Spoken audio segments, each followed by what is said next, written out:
Hello दोस्तों, एक बार फिर से स्वागत है मेरे यूट्यूब चैनल सुनीता प्रदीप में।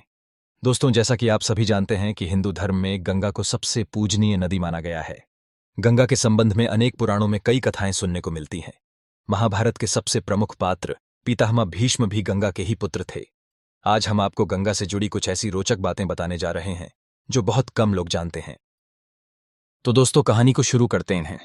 प्राचीन समय में इक्ष्वाकु वंश में राजा महाभिष थे। उन्होंने बड़े बड़े यज्ञ करके स्वर्गलोक प्राप्त किया था। एक दिन बहुत से देवता और राजर्षि, जिनमें महाभिष भी थे, ब्रह्मा जी की सेवा में आए। वहां गंगा भी उपस्थित थीं। तभी हवा के वेग से गंगा के वस्त्र शरीर पर से खिसक गए। वहां उपस्थित सभी लोगों ने अपनी आंखें नीची कर लीं, मगर राजा महाभिष गंगा को देखते रहे। जब परमपिता ब्रह्मा ने यह देखा तो उन्होंने महाभिष को मृत्युलोक यानी पृथ्वी पर जन्म लेने का श्राप दिया और कहा कि गंगा के कारण ही तुम्हारा अप्रिय होगा, और जब तुम उस पर क्रोध करोगे तब इस श्राप से मुक्त हो जाओगे। ब्रह्मा के श्राप के कारण राजा महाभिष ने पुरु वंश में राजा प्रतीप के पुत्र शांतनु के रूप में जन्म लिया। एक बार राजा शांतनु शिकार खेलते खेलते गंगा नदी के तट पर आ गए। यहां उन्होंने एक परम सुंदरी स्त्री को देखा। वह स्त्री कोई और नहीं, देवी गंगा ही थीं। उसे देखते ही शांतनु उस पर मोहित हो गए। शांतनु ने उससे प्रणय निवेदन किया। उस स्त्री ने कहा कि मुझे आपकी रानी बनना स्वीकार है, लेकिन मैं तब तक ही आपके साथ रहूंगी जब तक आप मुझे किसी बात के लिए रोकेंगे नहीं, न ही मुझसे कोई प्रश्न पूछेंगे। ऐसा होने पर मैं तुरंत आपको छोड़कर चली जाऊंगी। राजा शांतनु ने उस सुंदर स्त्री का बात मान ली और उससे विवाह कर लिया। इस तरह गंगा ने किया राजा शांतनु का अप्रिय विवाह के बाद राजा शांतनु उस सुंदर स्त्री के साथ सुखपूर्वक रहने लगे। समय बीतने पर शांतनु के यहां 7 पुत्रों ने जन्म लिया, लेकिन सभी पुत्रों को उस स्त्री ने गंगा नदी में डाल दिया। शांतनु यह देखकर भी कुछ नहीं कर पाए, क्योंकि उन्हें डर था कि यदि मैंने इससे इसका कारण पूछा तो यह मुझे छोड़कर चली जाएगी। 8वां पुत्र होने पर जब वह स्त्री उसे भी गंगा में डालने लगी तो शांतनु ने उसे रोका और पूछा कि वह यह क्यों कर रही है। उस स्त्री ने बताया कि मैं देव नदी गंगा हूं तथा जिन पुत्रों को मैंने नदी में डाला था वे सभी वसु थे, जिन्हें वशिष्ठ ऋषि ने श्राप दिया था। उन्हें मुक्त करने के लिए ही मैंने उन्हें नदी में प्रवाहित किया। आपने शर्त न मानते हुए मुझे रोका, इसलिए मैं अब जा रही हूं। ऐसा कहकर गंगा शांतनु के 8वें पुत्र को लेकर अपने साथ चली गई।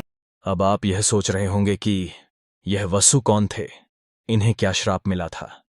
7 को नदी में बहा दिया, परंतु एक पुत्र को वह अपने साथ ले गई। आखिर वह कौन था, जानने के लिए वीडियो में बने रहे अंत तक। वसुओं ने क्यों लिया गंगा के गर्भ से जन्म। महाभारत के आदि पर्व के अनुसार एक बार पृथु, आदि और वसु अपनी पत्नियों के साथ मेरु पर्वत पर घूम रहे थे। वहां वशिष्ठ ऋषि का आश्रम भी था। वहां नंदिनी नाम की गाय भी थी। दियो नामक वसु ने अन्य वसुओं के साथ मिलकर अपनी पत्नी के लिए उस गाय का हरण कर लिया। जब महर्षि वशिष्ठ को पता चला तो उन्होंने क्रोधित होकर सभी वसुओं को मनुष्य योनि में जन्म लेने का श्राप दे दिया। वसुओं द्वारा क्षमा मांगने पर ऋषि ने कहा कि तुम सभी वसुओं को तो शीघ्र ही मनुष्य योनि से मुक्ति मिल जाएगी, लेकिन इस द्यौ नामक वसु को अपने कर्म भोगने के लिए बहुत दिनों तक पृथ्वीलोक में रहना पड़ेगा। इस श्राप की बात जब वसुओं ने गंगा को बताई तो गंगा ने कहा कि मैं तुम सभी को अपने गर्भ में धारण करूंगी, काल मनुष्य योनि से मुक्त कर दूंगी। गंगा ने ऐसा ही किया। वशिष्ठ ऋषि के श्राप के कारण पितामह भीष्म को पृथ्वी पर रहकर दुख भोगने पड़े। गंगा जब शांतनु के 8वें पुत्र को साथ लेकर चली गई तो वे बहुत उदास रहने लगे। इस तरह थोड़ा और समय बीता। शांतनु एक दिन गंगा नदी के तट पर घूम रहे थे। वहां उन्होंने देखा कि गंगा में बहुत थोड़ा जल रह गया है और वह भी प्रवाहित नहीं हो रहा है।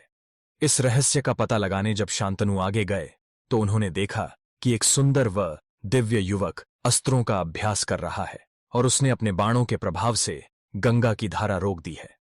यह दृश्य देखकर शांतनु को बड़ा आश्चर्य हुआ। तभी वहां शांतनु की पत्नी गंगा प्रकट हुई और उन्होंने बताया कि यह युवक आपका 8वां पुत्र है। इसका नाम देवव्रत है। इसने वशिष्ठ ऋषि से वेदों का अध्ययन किया है तथा परशुराम जी से इसने समस्त प्रकार के अस्त्र शस्त्रों को चलाने की कला सीखी है। यह श्रेष्ठ धनुर्धर है तथा इंद्र के समान इसका तेज है। देवव्रत ही आगे जाकर पितामह भीष्म कहलाए।